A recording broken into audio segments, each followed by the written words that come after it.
জাতীয়তা আবেদনের পরে ইন্টারভিউয়ের প্রস্তুতির জন্য অনেকেই আমাদেরকে জিজ্ঞেস করে থাকেন। আজকে একটি বিষয় আপনাদের সামনে শেয়ার করছি। আপনি ইন্টারভিউতে গেলে একটি প্রশ্ন আপনাকে অবশ্যই করবে, আপনার কাছ থেকে জানতে চাইবে যে আপনি কেন ফরাসি হতে চান। এই প্রশ্নের আনসারটা আপনারা যত বেশি গুছিয়ে বলতে পারবেন, আপনাদের ইন্টারভিউয়ের পরবর্তী ধাপগুলো তত সহজ হবে।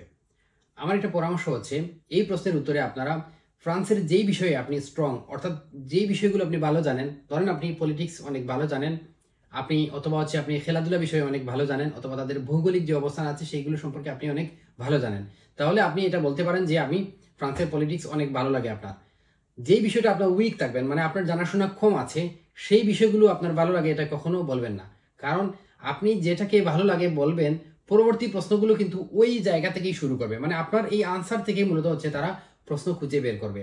এই জন্য যেই বিষয়টা আপনি স্ট্রং আছেন, সেই বিষয়টাকে আপনি আপনার এই প্রশ্নের উত্তরে খুব সুন্দরভাবে নিয়ে আসবেন, তাহলে দেখা যাবে যে আপনার জানাশোনা থেকেই অনেকগুলো প্রশ্ন তারা করছে এবং আপনার ইন্টারভিউটা তখন অনেক সহজ হয়ে যাবে।